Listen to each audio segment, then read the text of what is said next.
So something I did, like, oh right, I forgot. I just walked into a trainer, and I don't have a Pokemon out front that can fight. Whatever will I do? It's not like I can switch. But anyway, I was looking into it because we're getting to the end of the Johto portion of it. I decided to check: are there even Pokemon I can catch in Kanto? And turns out there's plenty of Pokemon to catch in Kanto. I can catch like 30 new Pokemon. There's actually a lot of Hoenn Pokemon and Sinnoh Pokemon available in this game that I forgot about.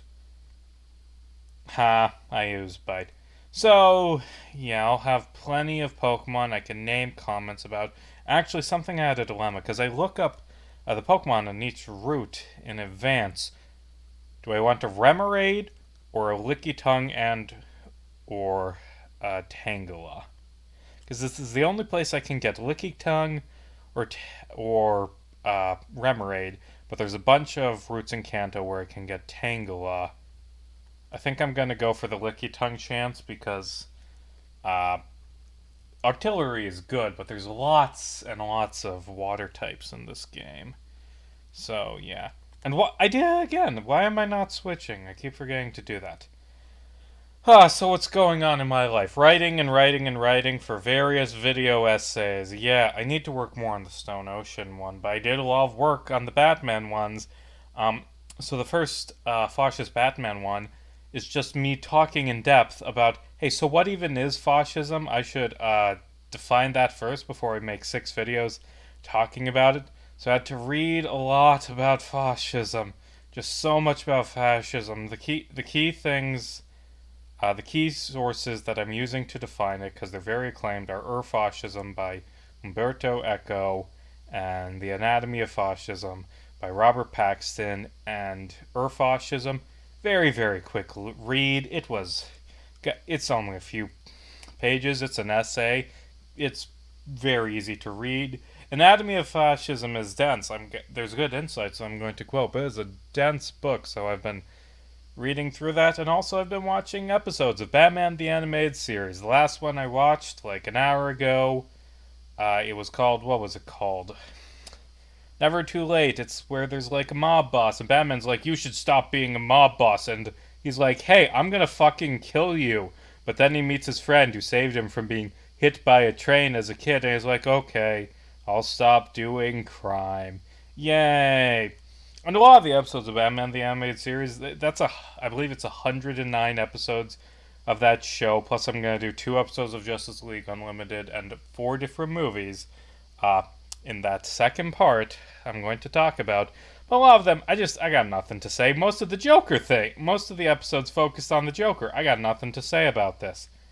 But occasionally you get an episode where you just have so much to talk about, and one of them is Poison Ivy's episode, which begins with Batman buying Gotham a new prison. Hey, he can.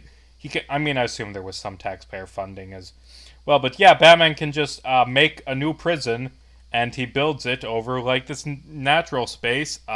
Makes a flower go extinct, has medical properties. Poison Ivy's pissed, tries to kill Harvey Dent because he's the DA and was involved in it instead of Bruce Wayne. And like, I know there's a later episode where she tries to kill Bruce Wayne, but it's not over this.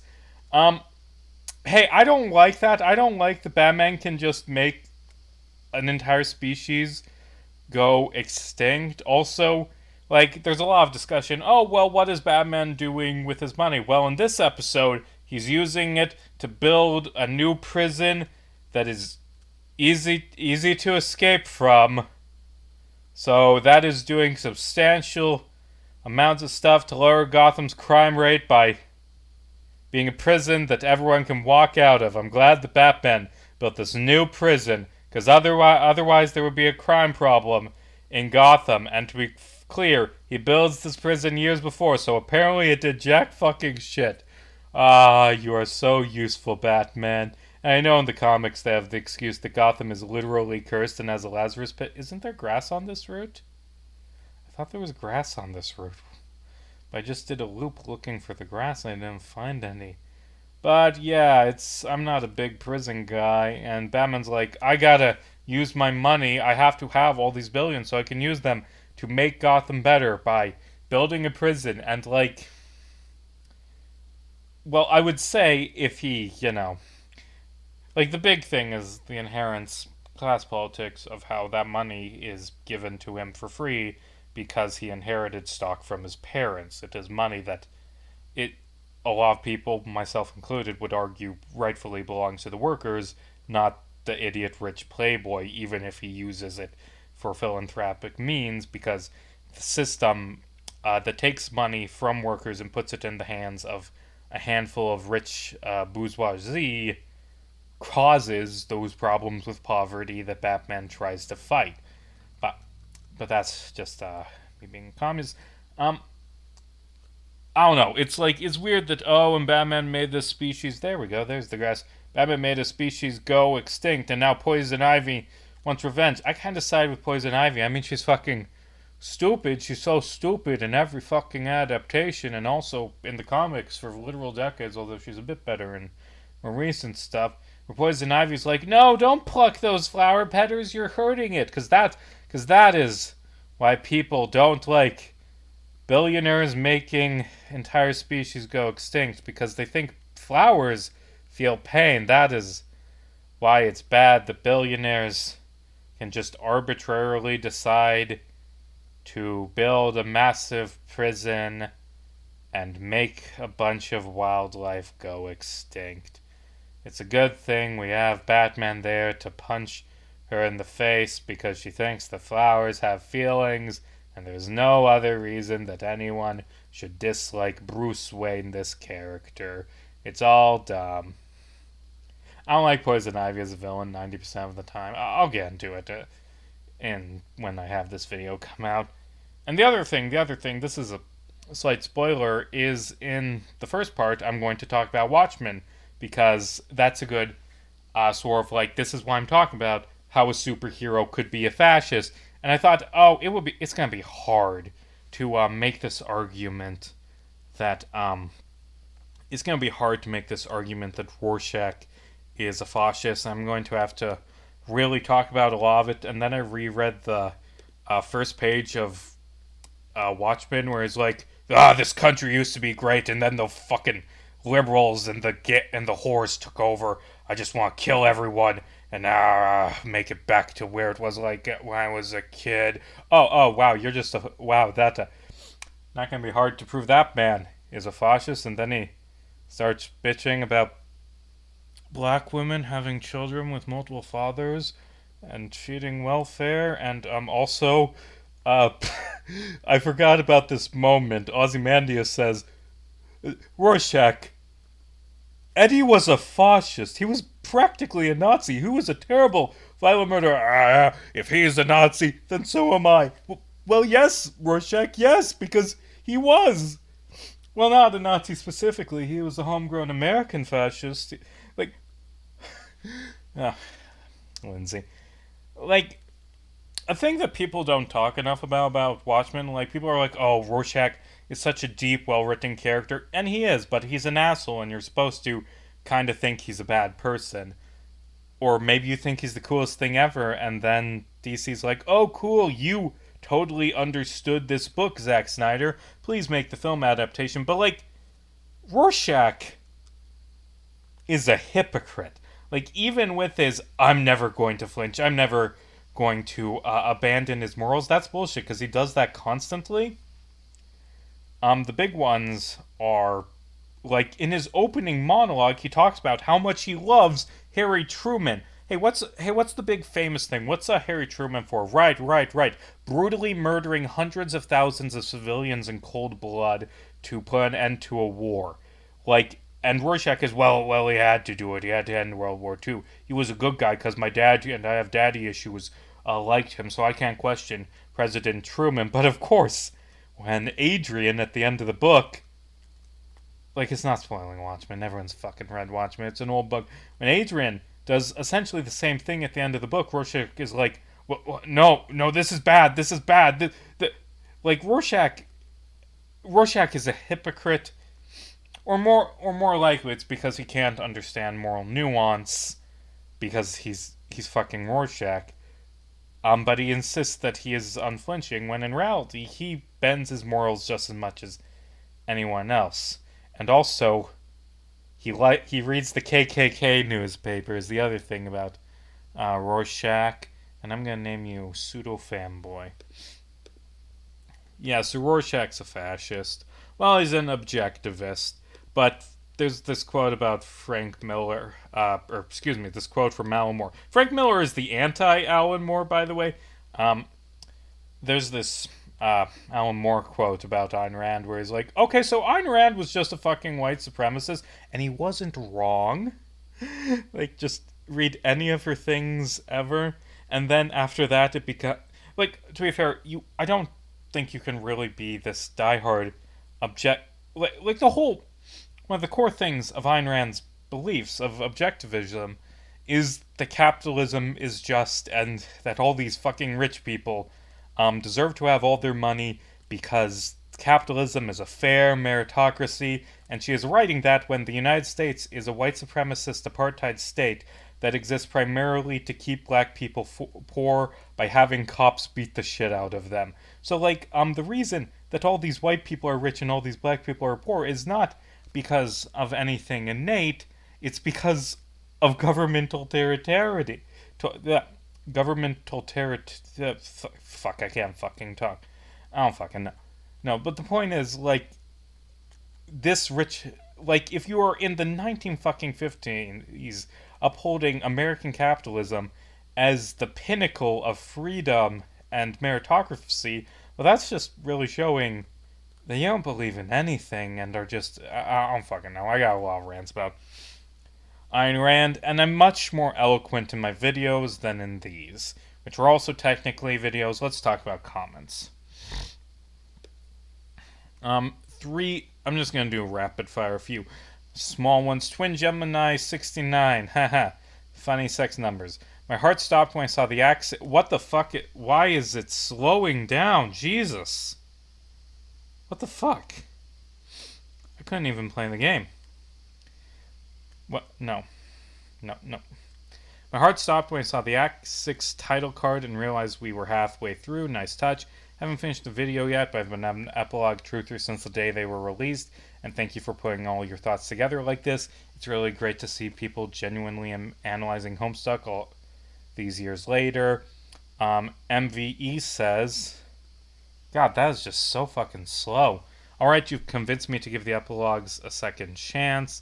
Great comedy and all the meta-ness of Homestuck. Pseudo fanboy, he's given a fate. This is on the first Homestuck video essay about Calborn. He's given a fate worse than defeat, irrelevance. I think that sentence alone retroactively made me love the ending. And Gummy Beef says, I don't hear many talk about, but I'm 99% sure the Obama Force Ghost and God Tier outfit and all that is just bullshit set up by Dirk to encourage Dave to go ultimate. That is a really interesting theory that I like. I mean, there's the whole thing about Dirk mentoring Obama even. I really like that theory. Your Homestuck essays, this is Bonkers, Bug, Bonanza. I should have named a Pokemon after them. That's a great name. Your Homestuck essays are so goated, dude. Of the way you explore the wider metatextual themes, you always touch on things I either wanted to see expanded on or I'd never seen even considered before. Your analysis reframe aspects of the plot that I found to be poorly written to make sense in the greater context of what the author was trying to achieve. Even though I dislike how a lot of things were handled in this franchise, doesn't feel right calling it a franchise, it helps me see it in a different light and appreciate the interesting concepts and the craftsmanship of it all. Also, like how long this was and love the long bouts of monologuing. I'm a Homestuck fan after all. Looking forward to the Trezzy vid. God, we are at like 2,000 views on the day vid. And I said if I got 20,000, I would make the Trezzy vid. And I want to make the Trezzy vid. So, I want more views. Give me more views. I want to make a video on Trezzy Pyrope. And I think I'll get those 2,000 views. I don't know. So, the other thing I've been working on a lot... Hold on, excuse me. You don't want to hear me sneeze, which is why I sneeze off mic. The other thing I've been working on is Day of Apotheosis, and I just, tonight, got scripted out the final battle, and now I just need the true epilogue when you've completed all of the game, including the secret ending. I need to write that and implement it, and there's a ton of fucking bug fixing and making sure the game actually works. But then it'll be out and it'll be done, and hopefully, well, I suck at advertising. Like I don't, I I make indie shit because I can't get a job with the company because I'm not good enough. But I don't have the networking and like advertising myself skills you need to make indie shit. I don't know how to get people to play my games or read my writing. Like at best, my most success has been with YouTube algorithm because I did an inflammatory, kind of inaccurate title on a Homestuck video essay. Because let's be real, that video I didn't even want it to be what killed Homestuck. That was just something I thought of halfway through writing it. Originally, it was just me talking about some Homestuck characters I found interesting, like Vriska and Jack, but then I found the theme to tie it together, and that gave me a catchy title, which people clicked on. I don't know. But yeah, Day of Apotheosis, it's this game about big fucking tough, unstoppable final boss comes to town, and I'm gonna kill a person every day until you stop me. And you have to do side quests to get stronger so you can kill this boss. But every day you spend on the side quest, he's gonna kill someone else, and slowly the village dwindles away until you're the last person left, and it's very sad and melodramatic. And this ending is some of the best shit I've ever written. Yeah, video encoder problems. You don't tell me why, though. You just say, I'll turn down your settings, but I don't know what particular makes that pop up. And, so the book that I'm writing, I try and write like a book a year, I guess. But the book I'm trying to write this year is called Vigilante / Justice, and it's a superhero story. And a thing that I thought would be interesting to do would be just a superhero story that's just thoroughly anti-cop, because a lot of superhero stories are very pro law enforcement, and yeah, the superheroes fighting alongside our heroes on the police force. Go cops. And like in real life, a lot of cops are corrupt and violent criminals. So just a story where every single cop this superhero encounters is just the worst person on the planet, and like there's some twists in it, and it's playing around with the like there's another vigilante who is basically the Punisher, and the cops fucking love him, and that's inspired by, cops dressing with Punisher symbols. And at first, as I've been writing it, I'm like, well, maybe I'm too hard on the police. Maybe I should write something more nuanced and show both sides. And then I'm reminded of how the cops are, because of how they've cracked down on these Palestine protests with the way cops crack down every time someone protests against the United States government, through massive state violence, just incredible, unstoppable amounts of violence and brutality on the hands of police, and it's only going to get worse. And a lot of people are, well, what about the anti-Semitism? Well, a lot of the fucking protesters are Jewish people who are, you know what's happening to them? They're getting beat up by cops. So, like, if you think, well, anti-Semitism is a problem, so we need to have a bunch of men with guns go around and beat the shit out of Jewish people who criticize the government, because it's illegal in the United States to be Jewish and criticize the government, because it's just in general illegal to criticize the government in the U.S. as far as the cops are concerned. So we're just gonna beat up any Jewish people who criticize the government, and especially beat up any Muslims who beat up the government. Really, anyone who criticizes the government, we're gonna beat the shit out of them, because we're the cops, and we fucking hate the Constitution. We hate freedom with every fiber of our goddamn beings.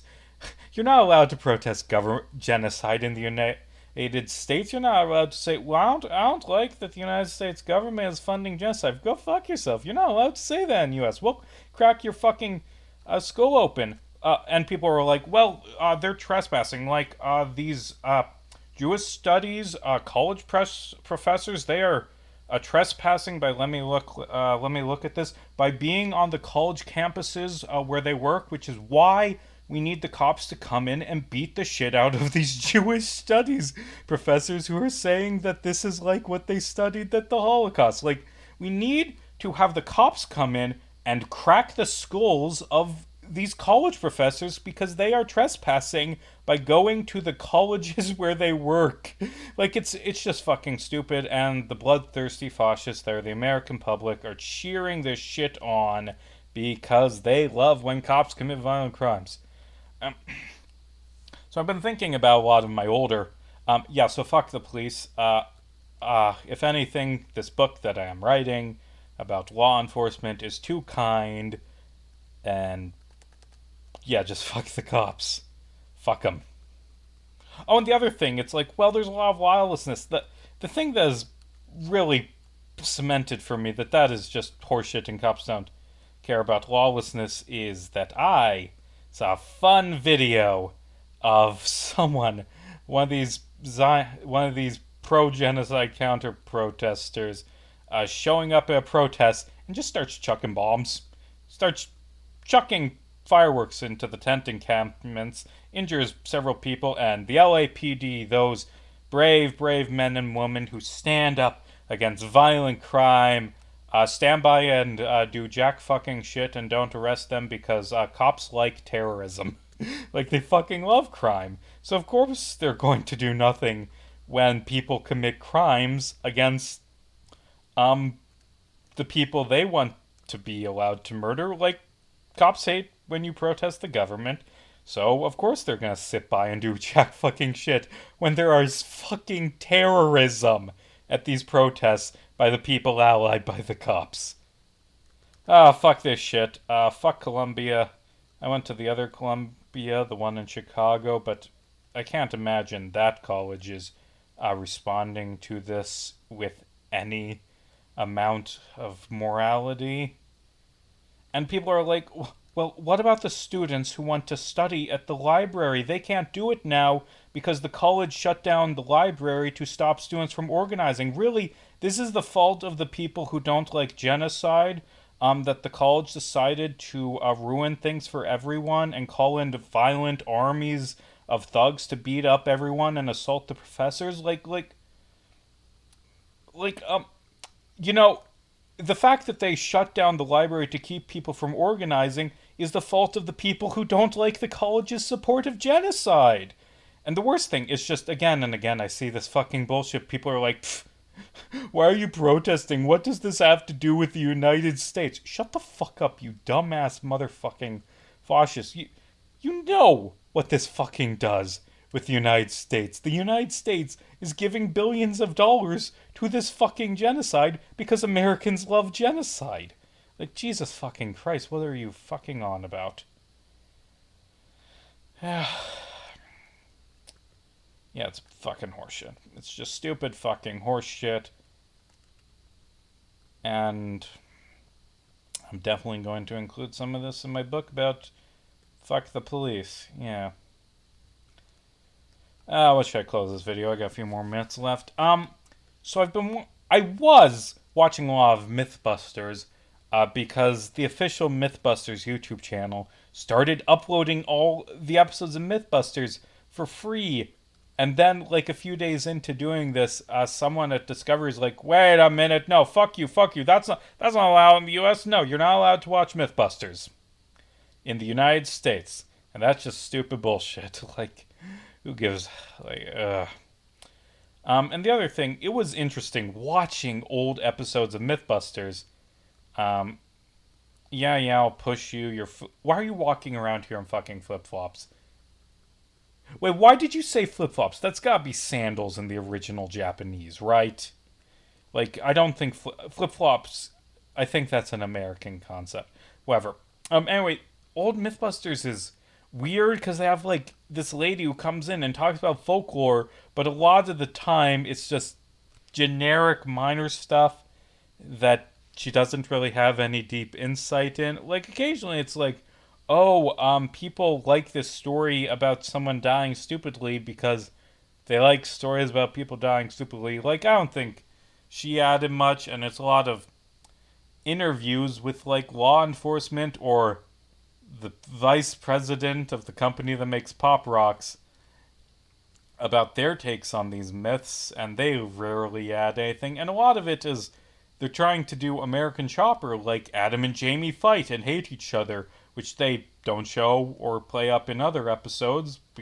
And according to everything I've seen from Adam Savage on his channel, they had a very professional working relationship and didn't really get into those fights.